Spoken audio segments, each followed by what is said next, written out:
Grand Crest Hotels was famous for treating every guest like royalty, until a black single dad rolled through the front doors in a wheelchair. The receptionist looked him over, laughed, called security without checking his name, and watched as they reached for his chair. Then a manager came sprinting across the marble lobby screaming, "Stop, he owns 81% of this hotel." But the real shock wasn't who George Holliday was. It was what he chose to do next.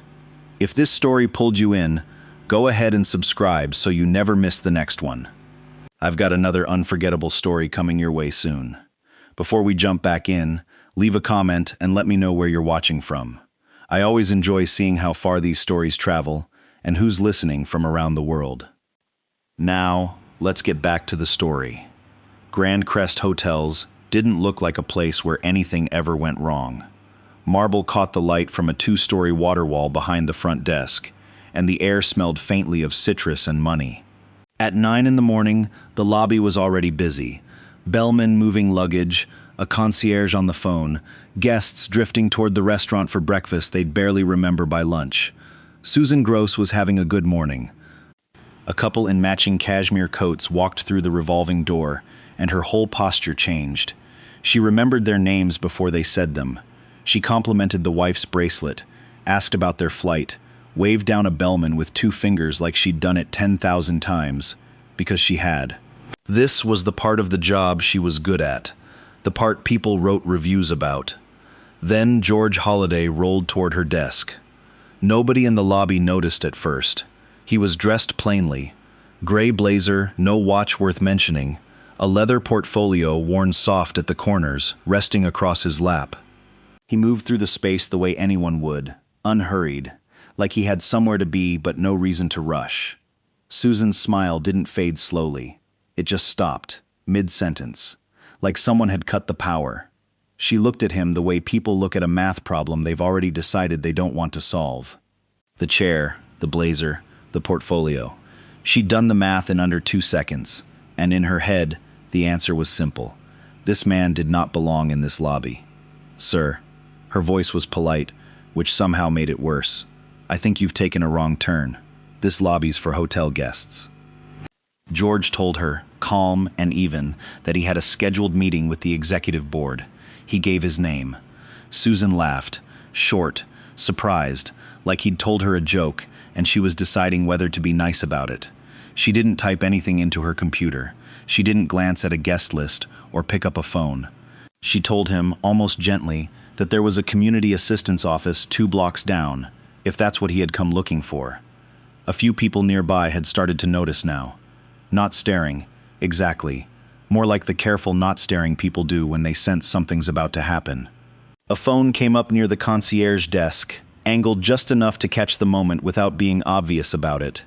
George didn't raise his voice. He said it again, slower this time, that he had an appointment. He reached into his portfolio and set a signed visitor authorization on the counter between them.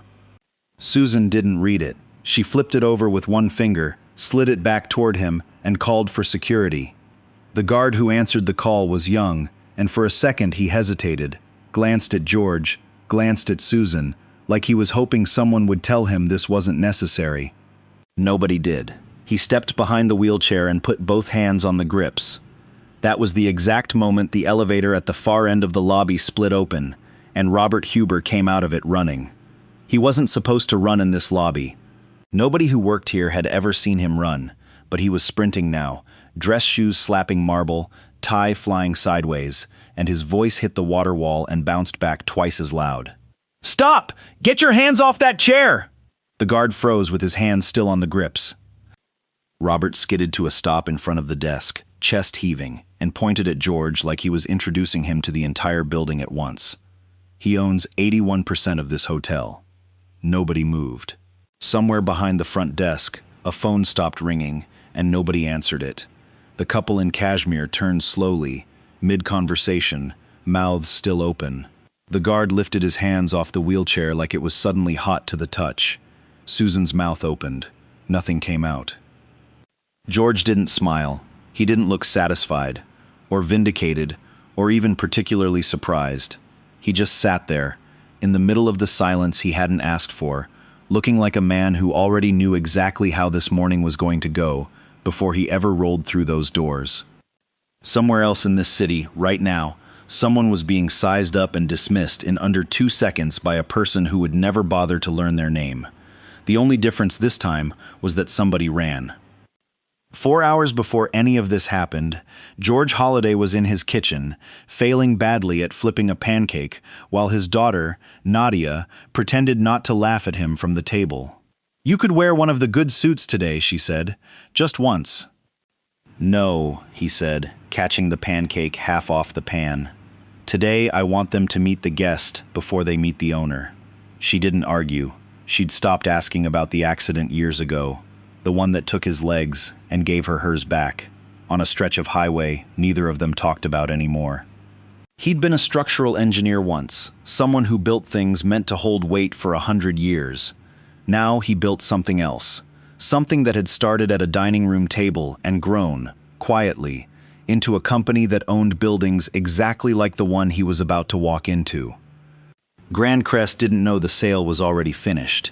81%, signed and sealed, waiting on an announcement George had asked to delay by one single morning.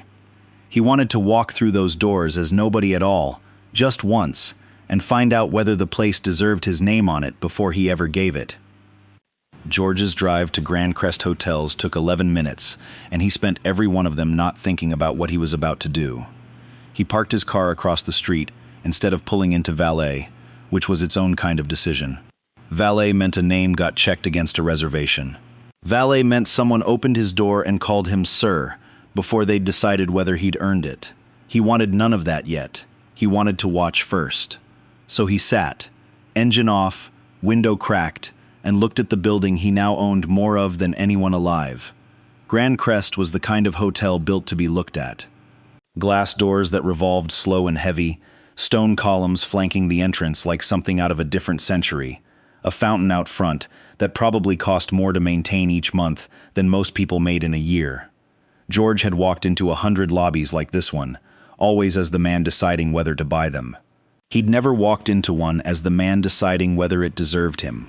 At 9:14, an older man in a military veteran's cap approached the revolving doors.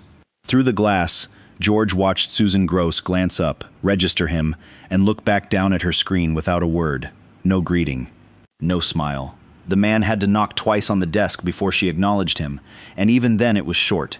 A nod, a gesture toward the elevator, nothing more.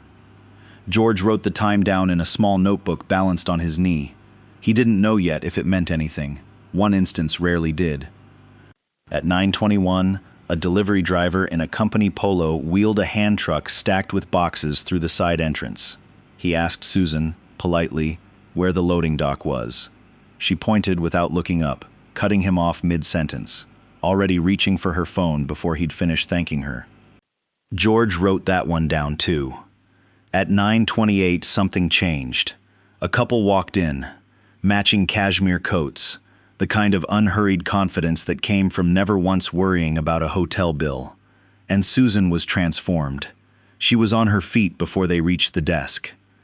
She remembered the wife's name.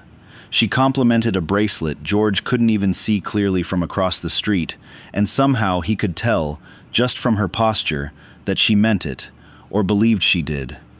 The contrast sat wrong in George's chest, in a way he wasn't fully prepared for.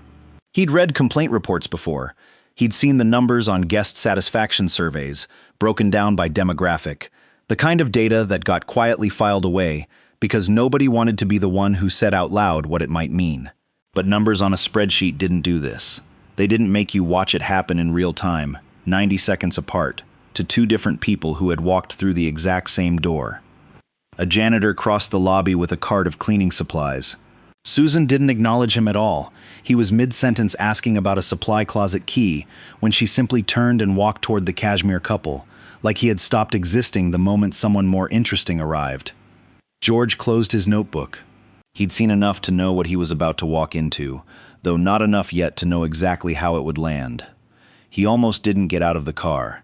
There was a version of this morning where he called it off, drove to a different hotel in the portfolio, one that didn't already own this particular knot in his stomach. But he hadn't bought 81% of a hotel to avoid uncomfortable mornings. He had bought it to have exactly this kind of morning, on his own terms, before his name ever went on a door. He crossed the street. The revolving door was heavier than it looked, and for a second he had to angle his chair carefully to get the timing right, which was its own small, ordinary humiliation nobody in this lobby would ever have to think about. The moment he cleared the doors, the sound changed.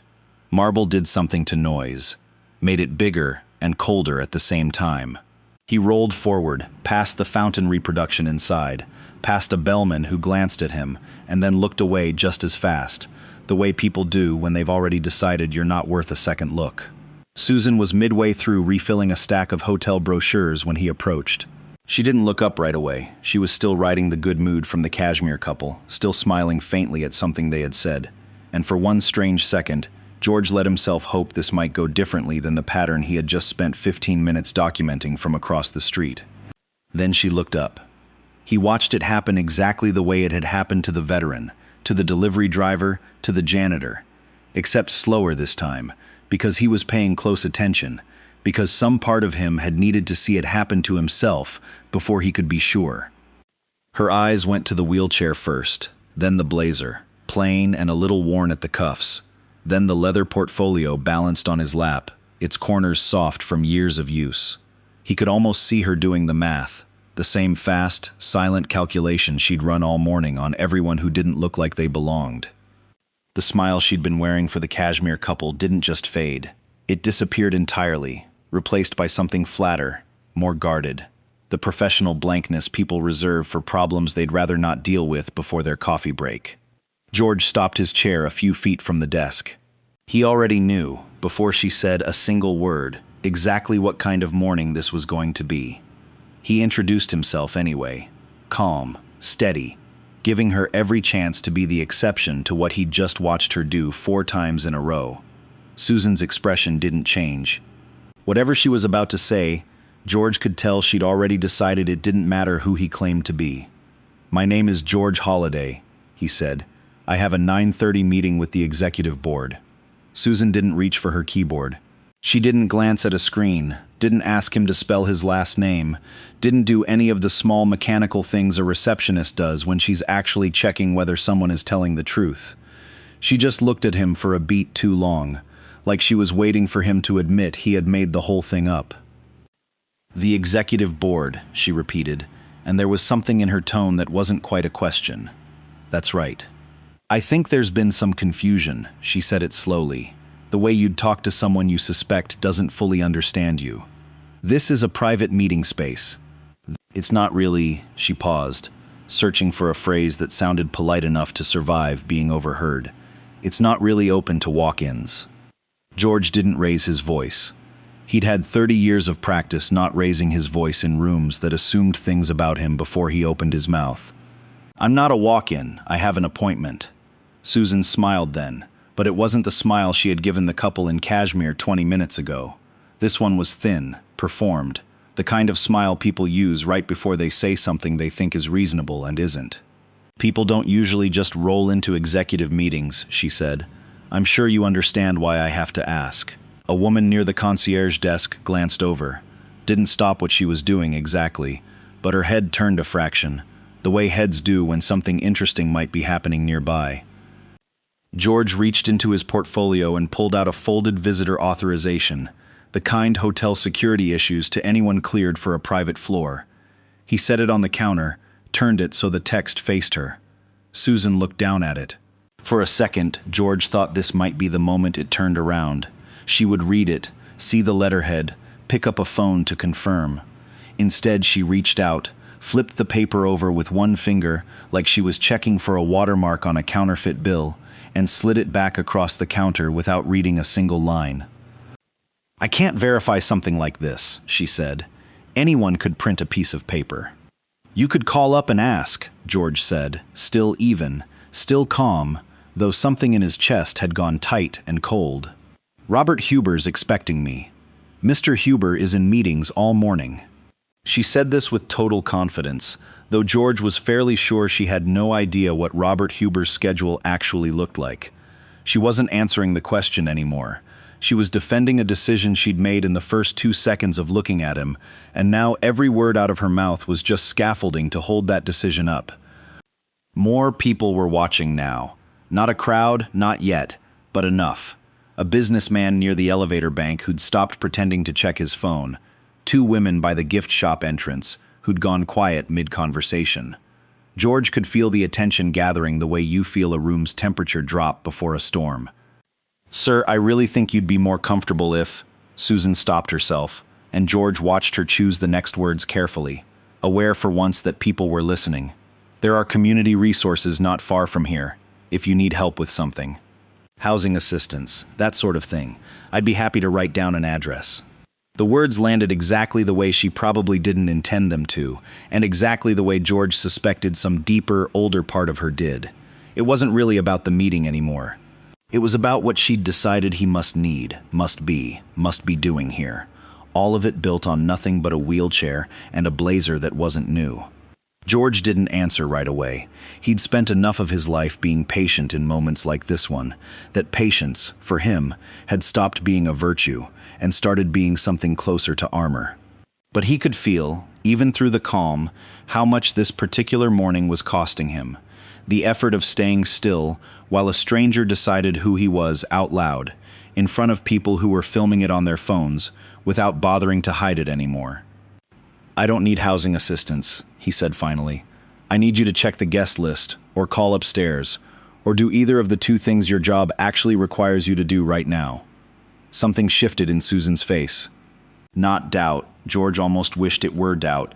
It was closer to offense, like he was the one being unreasonable, like his patience was somehow proof that he was dangerous rather than proof that he was telling the truth. "I don't appreciate the tone," she said, and reached for the desk phone. Not to call upstairs, George realized, but to call security. Near the housekeeping cart by the elevator bank, a young woman in a black uniform had stopped restocking towels. She hadn't said anything. She hadn't moved closer. But George caught her watching, and there was something different in the way she was watching. Not curious, not entertained, but genuinely uneasy, like she'd seen enough of this hotel to know exactly where this kind of morning tended to go. Susan spoke into the phone, low enough that George couldn't make out every word, but he caught enough. Unauthorized individual. "Reception area, as soon as possible." She set the phone down and looked at George with something almost like relief, the relief of a problem she believed was about to be solved. "Someone will be down shortly to assist you," she said, and the word assist came out with a weight that made it very clear she didn't mean it kindly. George looked past her, toward the elevator bank, toward the floor somewhere above them where Robert Huber was sitting in a meeting that was supposed to start 11 minutes ago, completely unaware that the man he was waiting for was being escorted out of the building he now legally owned. Security took 4 minutes to arrive, and George spent every one of them exactly where he was, hands folded on top of his portfolio, refusing to give Susan the satisfaction of looking rattled. The guard who eventually walked over was young, younger than George had expected, with the kind of careful posture of someone who'd been trained to de-escalate, but never actually had to use it. His name tag read Marcus Webb, though George wouldn't learn that until later. Right now he was just a uniform, glancing between Susan and the man in the wheelchair like he was trying to figure out which version of this story he was supposed to believe. "Ma'am says there's an issue," the guard said, not quite to George, not quite to Susan either. "He's been asked twice to leave and he's refusing," Susan said, before George could answer for himself. Her voice had shifted into something crisper now, more official, the tone of someone narrating events for a report that didn't exist yet. "I think it's best if you escort him out." The guard looked at George. There was a flicker of hesitation there, brief but real. "Sir, do you have any ID or documentation on you?" "I gave her a signed visitor authorization," George said, keeping his voice level. "She didn't read it." "That's not documentation," Susan cut in. "Anyone can print something like that." The guard's eyes dropped to the portfolio still resting on George's lap, and for a second, George thought this might be the moment someone finally did their job properly, asked to actually see it, actually read it, actually called upstairs the way any of this could have been resolved 11 minutes ago. Instead, Susan reached across the desk, quick, before George could react, and pulled the portfolio out from under his hands. "Let's just see what we're dealing with," she said, already unzipping it. "That's private," George said, sharper now than he'd allowed himself to be all morning. "Those are confidential documents." She didn't stop. She tipped the portfolio, and papers slid loose across the marble in a wide, uneven fan. A share purchase agreement, a board resolution stamped with a law firm's letterhead, an ownership transfer certificate with George's name typed cleanly across the top. Words like confidential and Grand Crest Hotels, LLC, caught the light in scattered pieces across the floor. For one full second, nobody moved. Then Susan looked down at what had spilled out in front of her, and something in her face changed. Not enough to stop, not enough to apologize, just enough to register that these papers looked more serious than she had expected. She didn't read them. She stepped back instead, the way people do when they've made a mistake and aren't ready to admit it yet. "That's not my problem," she said, quieter now. "You shouldn't have been carrying documents like that around a public lobby anyway." George said nothing. He was looking at the floor, at his own signature, face up, being stepped around by two guests, who didn't even glance down as they headed toward the restaurant. Nobody stopped. Nobody offered to help. A businessman near the elevator glanced at the scattered papers, then at George, then looked away and checked his phone instead, the universal gesture of a person who had decided this wasn't his problem to solve. George started to lean forward in his chair, reaching for the nearest page, and the strain showed immediately. His shoulder, still healing wrong from an old injury nobody in this lobby knew anything about, pulled tight in a way that made the simple act of bending forward cost him more than it should. That was when the young woman from housekeeping crossed the lobby. She didn't ask permission. She knelt down beside George's chair and started gathering papers without a word, stacking them gently, careful not to bend the corners, the kind of care that suggested she was paying more attention to this moment than anyone else in the building had all morning. Her name tag read Evelyn Marsh. "I'm sorry," she said quietly, not looking up, just working. "I'm so sorry about this." George didn't answer right away. He wasn't used to kindness showing up in a room like this one. Not this morning, not after everything else. "Thank you," he said finally. Evelyn glanced at the papers as she stacked them. Just a glance, but enough. George watched her eyes catch on the words, ownership transfer, then flick to his name printed below it, then back up to his face, like she was connecting something she wasn't supposed to see yet. She didn't say anything about it. She just finished gathering the last few pages, squared them into a neat stack, and handed them back to him along with a bottle of water from her cart. "Here," she said, "you look like you could use this." George took it. It was such a small thing. Water, a folded stack of papers, someone kneeling down instead of stepping around.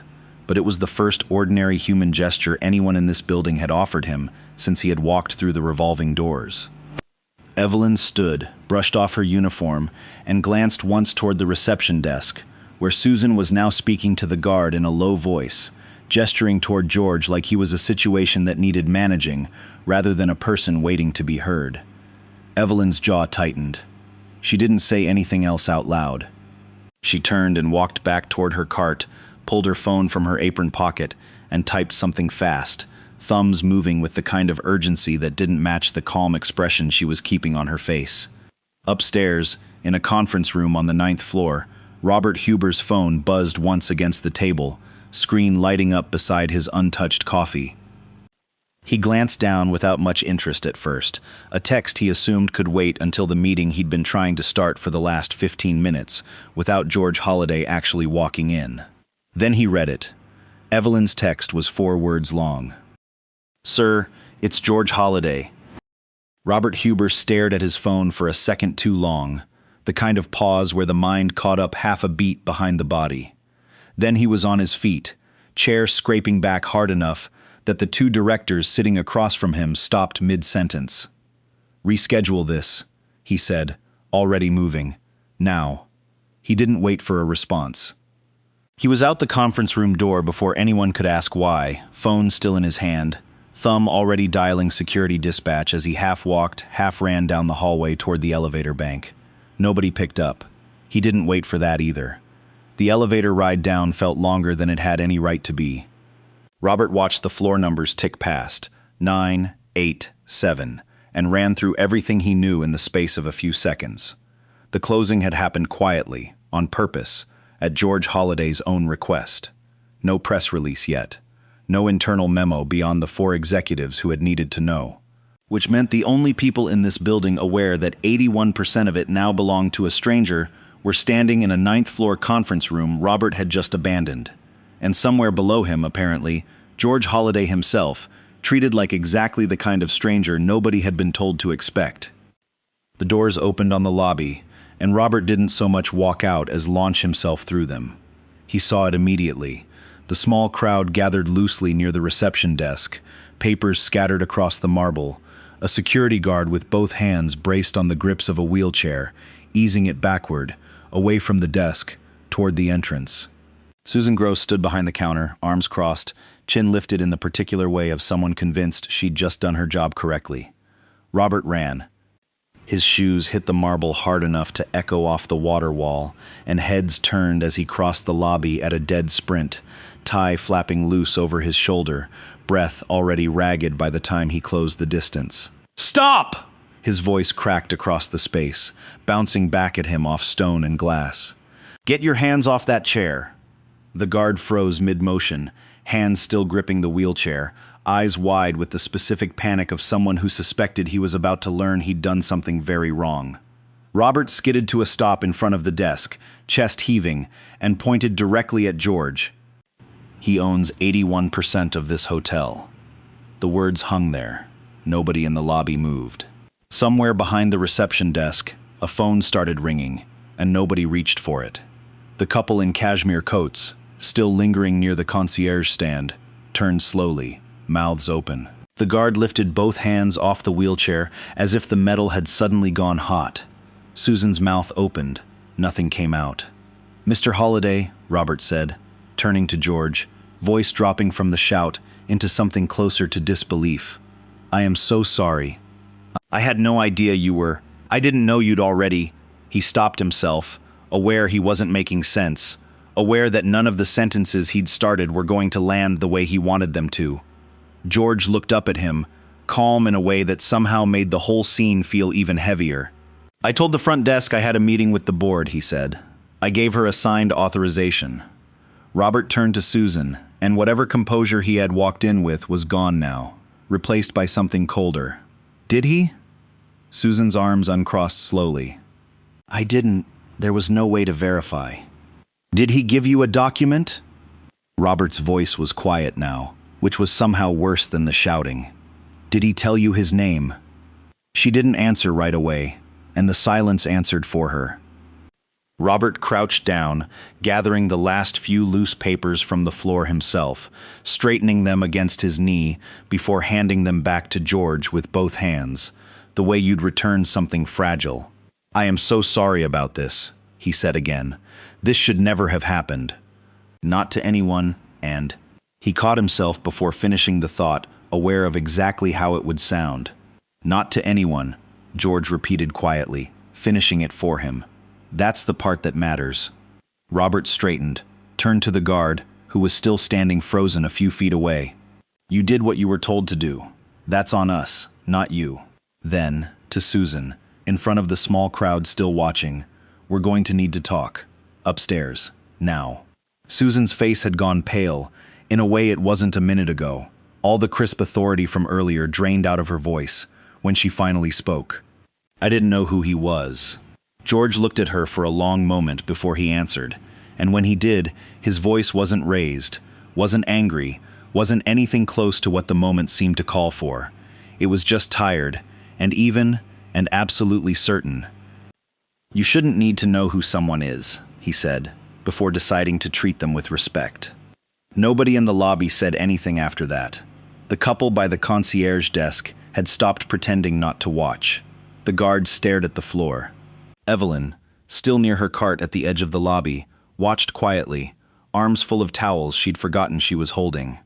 George looked up at Robert, and for the first time all morning, something like a decision settled into his expression. "Now," he said, "would you like to know my name?" If your chest tightened watching that lobby go silent, you sat with this for a second. Most people who got treated like George did never got a moment like that one. No reveal, no apology, no one running across a lobby for them. Subscribing cost you nothing, but it told us this story was worth telling. That mattered more than you'd think. Robert answered George's question with his name. Not the joke of it, but the plain truth, spoken the way you'd introduce yourself to someone you already knew outranked you. George Holliday, he said, loud enough now that no one nearby had to strain to hear it. Owner, 81%. The words didn't need repeating this time. They'd already landed once, and the lobby was still absorbing the weight of them, the way a room goes quiet, not from silence itself, but from too many people trying to process the same thing at once. The guard had stepped back from the wheelchair entirely now, hands at his sides, posture stiff with the particular discomfort of someone realizing he'd followed an order he shouldn't have. He glanced toward George, opened his mouth, closed it again, and finally settled on the only thing that seemed safe to say. "I'm sorry, sir. I should have asked more questions before I—" He didn't finish the sentence. He didn't need to. "You did what your training told you to do," George said, and he meant it, though there was an edge underneath the words that wasn't really about the guard at all. "That's not on you." Robert knelt again, gathering the last of the scattered papers from the marble, squaring them carefully, before handing the full stack back to George. His hands weren't quite steady. "I'll have someone bring you a proper folder for these," he said. "I'm sorry. I keep saying that word, and it isn't enough." "It rarely is," George said, not unkindly, just factually, like a man who'd had a lifetime of practice knowing the difference between an apology that cost something and one that didn't. Near the reception desk, Susan had gone quiet, in a way that felt almost unfamiliar on her, all the crisp certainty from 20 minutes ago replaced by something smaller. She was still standing behind the counter, one hand resting flat against it like she needed the support. "I didn't know," she said again, to no one in particular this time, the sentence starting to sound less like an explanation and more like something she was trying to convince herself of. George looked at her, and for a moment there was no anger in his expression at all, just a kind of tired clarity, the look of a man confirming something he'd already suspected before he ever rolled through the revolving doors. "That's the problem," he said. "You decided who I was before you ever tried to find out." Susan didn't answer. There wasn't really an answer to give. The lobby around them had slowly started breathing again. Not back to normal, not yet, but the frozen stillness of a minute ago had loosened into something quieter, more careful. Guests who'd stopped to watch were pretending to check their phones, pretending to study the fountain, anything to look like they weren't just witnesses to something they'd already be describing differently to each other later. George turned his attention to Robert. "Was this unusual?" he asked. "Today, what just happened? Is that the exception, or is that how this lobby runs?" Robert hesitated, and the hesitation itself was an answer George had already half expected. "There have been complaints," he said finally, quiet enough that only George and Susan could really hear it. "Guest feedback. A few incident reports over the past couple of years. Nothing that ever—" He stopped, aware of how the sentence was going to sound before he finished it. "Nothing that ever went anywhere," George finished for him. Robert didn't argue the point. "No," he admitted. "Not really." George nodded slowly, and something in his expression shifted. Not softer exactly, but more settled, like a man who'd just had a question answered, that he'd hoped, against his better judgment, might come out differently. He'd watched it happen from across the street this morning, 4 separate times, before it ever happened to him. Now he had confirmation that it wasn't new, it was just usually invisible. "I don't want her fired on the spot," George said, and the sentence surprised Robert enough that he actually looked up. "Not yet. Firing one person doesn't fix a pattern. It just makes everyone else feel better about a problem that's still sitting there." Susan's head lifted at that, something flickering across her face that wasn't quite relief, because relief would require her to fully understand what George had just said. It sounded, for a moment, like mercy. It wasn't, not exactly. It was something closer to precision. "What I want," George continued, looking at Robert now, is to see the footage. All of it. This morning. And whatever else you've got on file from those complaints. Robert nodded immediately. Of course. I can have it pulled together within the hour. Good, George said. He glanced once more around the lobby, at the water wall, the marble, the guests slowly returning to their coffee and their conversations like nothing had happened, already forgetting in the specific way people forget things that didn't happen to them. Take me to the boardroom. Now? Robert asked. Now, George said, before anyone has time to decide what story they're going to tell about this morning. Evelyn was still near the edge of the lobby, arms full of towels she'd long since stopped needing to hold, watching the three of them with an expression George couldn't quite read from this distance. He caught her eye briefly before Robert wheeled him toward the elevator bank, and something passed between them. Not quite a thank you, not quite anything with a name, just the quiet acknowledgement of two people who both knew exactly what almost had happened here, and exactly how close it had come to happening, without anyone stopping it at all. The ninth-floor boardroom was the kind of room designed to make people feel small in the most expensive way possible. Floor-to-ceiling windows, a table long enough to seat 16, a silence that cost more per square foot than most people's rent. Every director was already standing when Robert wheeled George through the door. Nobody sat back down right away. A few of them exchanged glances George didn't bother pretending not to notice. The particular look of executives trying to figure out how much of the lobby they'd already heard about, and how much worse the version in front of them was going to be. Mr. Holliday, one of them started, half rising further, like the chair itself had offended him by staying seated this long. We had no idea you'd arrived early. We would have... Please sit, George said, not unkindly, but with enough finality that the sentence died where it started. They sat. Robert wheeled George to the head of the table and stayed standing beside him, still slightly out of breath from the lobby, tie now straightened but not quite settled back into place.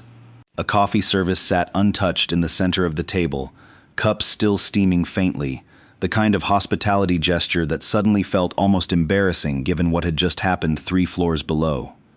George didn't touch the coffee. He didn't accept the apology one of the directors started to offer either, holding up a hand before the woman got past her first sentence. I don't need apologies right now, he said. I need the lobby cameras. This morning. All of it. From the moment I got here. There was a pause, not refusal, just the particular hesitation of people used to controlling what got shown to whom. Robert nodded at the head of security, seated near the far end of the table, and the man reached for a laptop without a word, pulling up footage onto the large screen mounted at the room's end. The video started a few minutes before George ever entered the frame. Susan behind the desk, warm and easy, greeting the couple in cashmere coats, compliments, small laughs, a wave toward a bellman. Then, a few minutes later, George rolling into frame from the revolving doors, and the shift in her posture that happened before he'd even reached the desk, visible now in a way it wasn't from across the street this morning, undeniable on a screen in front of 8 people whose job was theoretically to prevent exactly this. Nobody spoke while it played. The room watched the whole exchange in silence. The dismissal, the visitor authorization flipped over and ignored. The call to security, the portfolio pulled open, the papers scattering across marble while guests walked around them without slowing down. They watched the guard's hands land on the wheelchair. They watched Evelyn kneel down, unprompted, while everyone else in the frame kept walking. By the time Robert's sprint across the lobby appeared on screen, one of the directors had covered his mouth with his hand. Another had gone very still, the kind of stillness that wasn't calm so much as bracing. George waited until the footage ended before he spoke. That's this morning, he said. I'd like to see whatever else you have. The complaint reports Robert mentioned. However many years back you've got them. The head of security glanced at Robert, who nodded, and a second file opened. Shorter clips this time, pulled from different days, different months. A guest in a motorized scooter waved toward a side entrance instead of the main doors. A family whose accents drew a longer pause at check-in than the guests before or after them. A contractor in work clothes kept waiting at the desk for nearly 4 minutes while 2 staff members finished a conversation that clearly wasn't work-related. None of it was dramatic. That was the part George noticed most. How ordinary it all looked. How easily each individual moment could be explained away on its own. A staffing gap, a busy morning, a misunderstanding. It was only stacked together, clip after clip, that the pattern became impossible to argue with. "How long have these been on file?" George asked. "Some go back 3 years," the head of security said. "Quiet now." They were logged, reviewed technically. Nothing came of most of them. Why not? Nobody answered right away. George let the silence sit there longer than was comfortable, because he wanted them to feel exactly how long 3 years was, how many mornings that added up to. "I think," George said finally, "the mistake everyone in this room is making is treating this like it's about one employee having a bad morning." He looked around the table, meeting each pair of eyes for just long enough. "It's not. What I just watched isn't a recording of one person's judgment. It's a recording of what this company has allowed to happen, over and over, without consequence, for at least 3 years." One of the directors cleared his throat. "We can suspend her immediately. Effective." "I didn't say suspend her," George said. "Not yet. I said I want to understand the culture that made her certain enough to do all of that in broad daylight, in front of witnesses, without a second thought." The room went quiet again, differently this time. Not shock, but the particular discomfort of people realizing the conversation wasn't going to end where they had expected it to. "Leadership owns part of this," George said, and he let the sentence land exactly as heavy as it was meant to. If one person feels safe enough to treat guests this way for 3 years, it's because the people above her never gave her a reason to think otherwise. Nobody argued. Nobody had an answer ready. George looked toward the window, toward the city stretching out below the glass, and let the silence do the rest of the work for him. "Luxury," he said finally, "begins with respect. Everything else is just decoration." The boardroom didn't empty out right away after George's line about respect and decoration. A few directors glanced at each other, unsure whether the meeting was actually over or whether silence was just the next phase of it. George broke it himself. "I want an independent investigation," he said, "not internal. Someone with no reason to protect this company's reputation or anyone's job, including mine." The head of security nodded slowly. "We can have a firm in place by end of week." "By tomorrow," George said. "If there's been 3 years of this, another few days matters less than getting it right. But I'm not interested in waiting longer than we have to." One of the directors, a woman who'd said almost nothing since the footage had started playing, finally spoke. "What happens to Susan in the meantime?" "Suspended, pending the investigation's findings," George said. "Not fired outright. I want the full picture before anyone loses their job over this. Hers or anyone else's who let it go unaddressed for this long." He paused. "That includes whoever signed off on those complaint reports and decided they didn't need following up." Nobody at the table volunteered a name. George didn't push for one yet. He knew it would come out in the investigation regardless, and he'd rather it surface through evidence than through people scrambling to protect themselves in a boardroom. The meeting closed without the coffee ever being touched.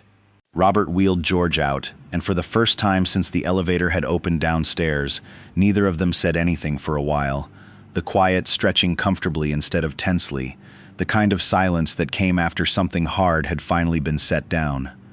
"You didn't have to go easy on her," Robert said eventually, once they were alone in the corridor. "After what she did." "I didn't go easy," George said. "I went accurate. Firing her today would have felt like justice to everyone watching, and it would have fixed exactly nothing. Next year there'd be a different Susan behind that desk, doing the same thing to someone else, because nobody ever looked at why the first one felt safe doing it." Robert didn't argue. He was quiet for another few seconds before he said, "I should have known you were coming today. If you had, none of this would have shown you anything real," George said. "That's exactly why I didn't tell you." The investigation moved faster than George expected. Within a week, the outside firm had combed through 3 years of guest complaints, staff records, and internal emails that nobody had thought to delete because nobody had thought anyone would ever go looking. The pattern that had emerged in the boardroom footage turned out to be wider than even George had anticipated. Not just Susan, but a handful of others, and a management culture that treated guest complaints about attitude or unprofessional conduct as minor annoyances rather than warning signs. George didn't personally oversee every meeting that followed. He didn't need to. He asked for updates, reviewed the findings firsthand, and made clear from the start that reforms mattered more to him than punishment. Grandcrest rolled out mandatory hospitality and bias awareness training across every department, not just front desk staff. Anonymous guest experience audits became a permanent fixture, conducted by evaluators who didn't announce themselves and didn't look like anyone's idea of an executive. Every public space in the hotel got reviewed for accessibility. Door widths, counter heights, signage, much of it small, overdue, the kind of correction that should have happened years earlier without anyone needing to be humiliated in a lobby first. Evelyn Marsh got pulled into a meeting she assumed was disciplinary, the kind of meeting housekeeping staff dreaded getting summoned to.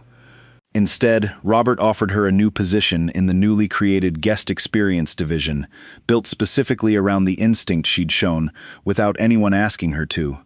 The willingness to kneel down and help when everyone else in that lobby had kept walking. She hesitated before accepting. "I didn't do anything special," she said. "I just did what anyone should have done." "That's exactly the point," Robert told her. "Nobody else did." The young security guard, the one who'd hesitated before putting his hands on George's wheelchair and apologized the moment he understood what he'd done, got a quieter kind of recognition, a formal note in his file acknowledging that he had followed proper protocol under instruction, and a private conversation with George himself, who told him the failure that morning belonged to the people who had given the order, not the one who carried it out.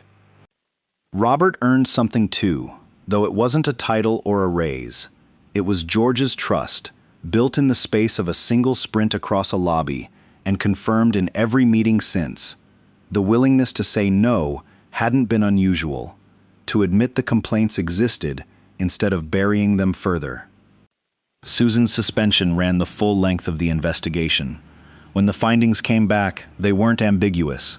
A documented pattern spanning years, corroborated by footage, by guest complaints, by coworkers who'd noticed and said nothing out of fear it wouldn't matter.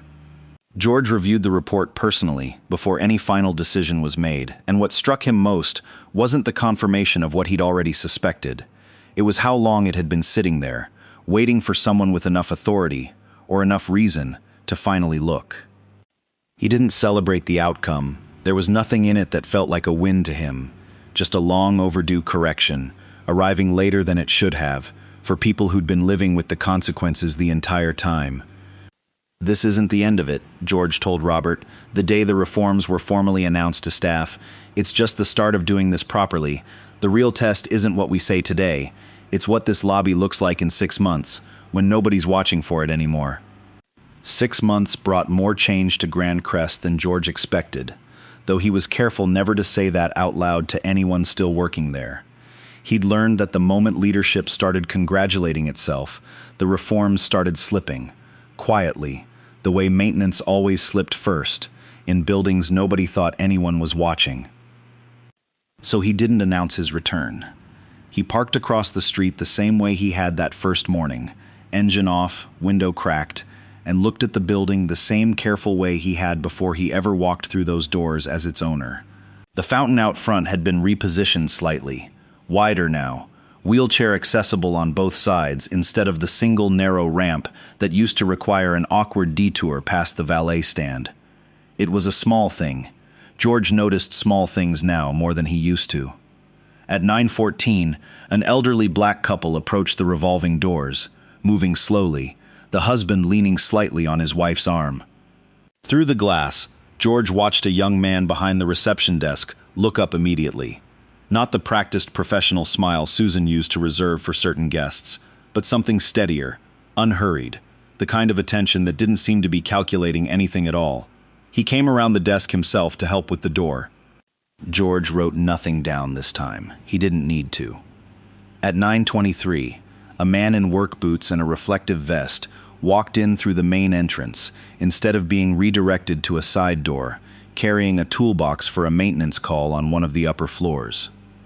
The same young receptionist checked him in with the same tone, the same pace, the same attention he'd given the elderly couple 11 minutes earlier. No hesitation, no visible calculation running behind his eyes.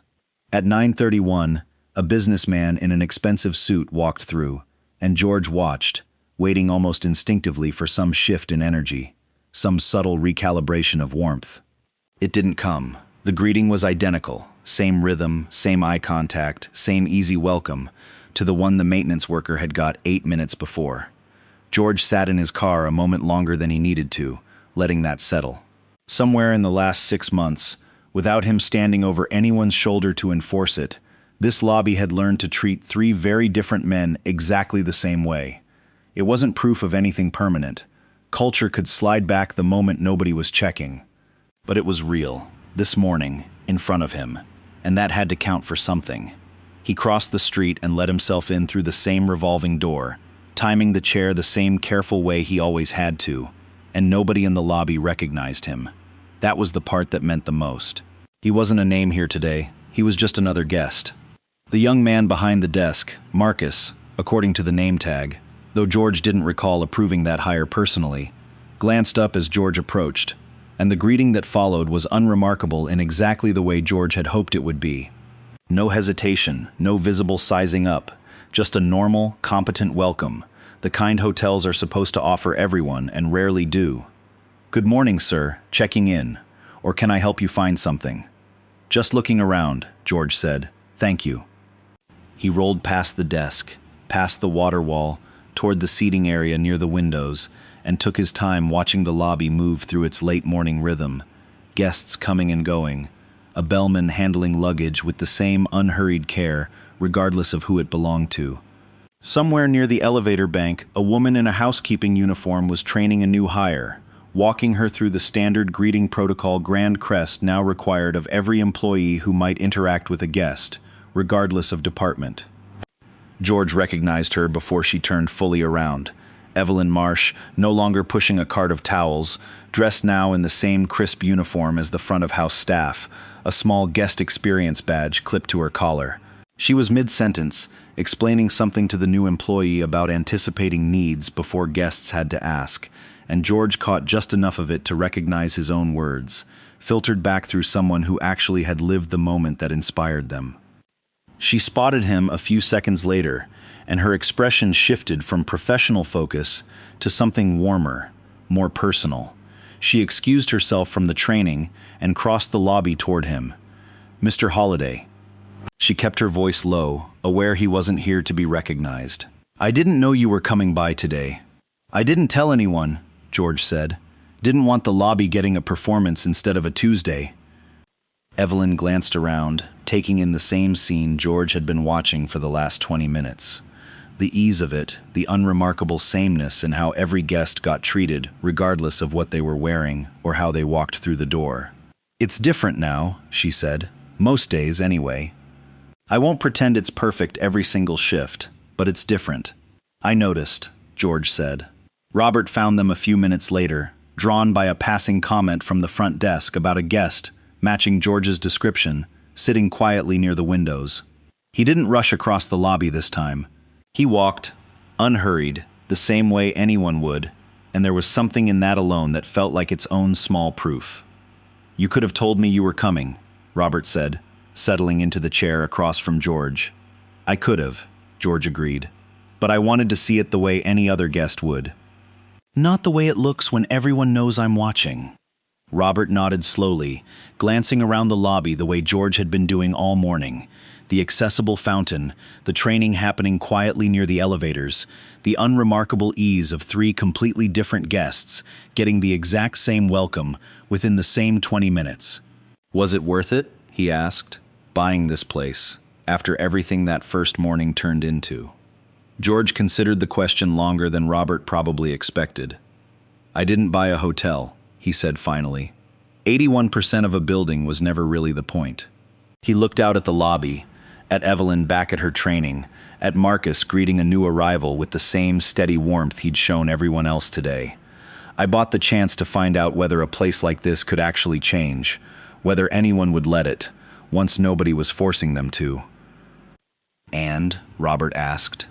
George didn't answer right away, He just watched the lobby keep moving, unremarkable and ordinary in exactly the way he'd hoped it eventually would. George finally answered Robert's question, though not with words at first. He looked past him, toward Marcus greeting an incoming guest with the same steady warmth he'd shown all morning, toward Evelyn crouched slightly to make eye contact with a child tugging at her mother's sleeve near the elevator bank. He took his time before he spoke. "Ask me again in a year," George said. "Today it looks worth it. But cultures don't stay fixed just because you fix them once. They need tending, the same way anything alive does." Robert didn't argue with that. He'd learned over these past months that George rarely gave an answer meant to feel comfortable. He gave the accurate one instead. "I'd like to gather the staff," George said. "Not a formal announcement. Not a memo. I want to talk to them directly. Today, while I'm already here." Robert nodded and reached for his phone, but George stopped him with a small gesture. "Not everyone has to drop what they're doing," he said. "Whoever's on shift, whoever can step away for 10 minutes. I don't need a stage." Word traveled quietly through the building over the next half hour. Not an announcement exactly, more a ripple, a few whispered exchanges between coworkers passing each other in hallways. By the time George rolled toward the lobby's open seating area near the water wall, a loose crowd had gathered. Front desk staff, a few bellmen still holding luggage carts, housekeeping in their crisp uniforms, 2 members of the kitchen staff who had slipped out during a lull, Evelyn near the front, Marcus a few feet behind her, the young security guard from that first morning standing near the back, close enough to hear but clearly unsure if he was allowed to be included. George didn't ask anyone to sit. He stayed exactly where he was, in the middle of the same lobby where all of this had started, and waited until the murmuring settled into quiet. "Most of you know some version of what happened here," he said.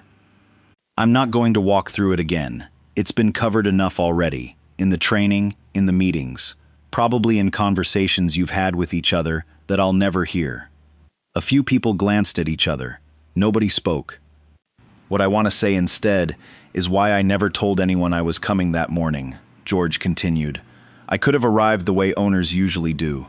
Cameras, executives waiting at the door, a schedule everyone already knew about. I didn't want that. I wanted to know what this hotel looked like when nobody was performing for me." He paused, looking around at the faces in front of him, some familiar now after months of visits, some new hires who had never lived through that first morning at all. "I found out something I didn't like," George said, "and then I found out something else, over the months since, that mattered more. That a place can actually change, if the people in it decide it's worth changing for. Not because I told you to, because you did the work." Evelyn shifted slightly where she stood, and George caught her eye for just a moment before continuing. "One day," he said, "a stranger is going to walk through those doors, and you won't know their story. You won't know what they've survived, or what they own, or what they need. You won't know if they're the most important guest this hotel has ever had, or someone who just needs a place to sit down for a few minutes. That's the test, not the big moments, the small ones, when nobody's checking." He looked toward Marcus. "You've been doing that every morning since you started here. I've watched it. It matters more than you probably realize." He looked toward Evelyn. "You did it before anyone asked you to, when it would have been easier to keep walking, like everyone else in this lobby did that morning. That's not something I can train into someone. You already had it." Evelyn's eyes were a little too bright when she nodded, and she didn't try to hide it. George turned to the group as a whole one last time. "I don't need applause for this. I need it to still be true a year from now, when I'm not standing here reminding you." Nobody clapped right away, but a quiet kind of acknowledgement moved through the small crowd. Nods, a few murmured words to each other, the young guard near the back finally allowing himself to relax his shoulders. Robert stepped forward once the group began to disperse back to their stations, and gestured toward the reception desk, where a small brass plaque had been mounted just above the counter, easy to see from anywhere in the lobby without demanding attention. "Treat every guest like they already belong." "Your line," Robert said, "from the boardroom. I had it made a few weeks back. Didn't want to make a ceremony out of installing it. Figured it should just be there, the way it's supposed to just be true." George looked at it for a long moment. It wasn't ornate. It wasn't the kind of thing designed to be photographed by guests for their social media accounts. It was simply there, plain and permanent, the way the best kind of correction usually was. "Good," he said. "That's exactly how it should look." He stayed a while longer, watching the lobby settle back into its ordinary rhythm, guests arriving, bags being carried, the water wall running its quiet, endless line down the marble behind the desk. Before he left, a young father walked through the revolving doors holding his daughter's small hand, both of them a little road-weary, clothes rumpled from travel. Marcus looked up immediately, no hesitation, no calculation running behind his eyes. "Welcome to Grand Crest," he said, coming around the desk to help with their bags without being asked. "How can we take care of you today?" The father smiled, surprised by the warmth of it, the little girl glancing up at the water wall with wide eyes. George watched from across the lobby unnoticed, exactly the way he preferred it. Nobody in that exchange knew who he was. Nobody needed to. He didn't buy a hotel to put his name on a building. He bought the chance to make sure that whoever walked through those doors next, however they were dressed, whatever they could or couldn't afford, whatever their body could or couldn't do, would never have to wonder, even for a second, whether they belonged. Thank you for staying with me until the very end. If this story meant something to you, I'd really love for you to subscribe. Before you go, leave a comment and rate this story from 1 to 10. I read your comments, and I always enjoy seeing your thoughts and perspectives. If you're ready for another unforgettable story, just tap the next video on your screen. I'll see you there.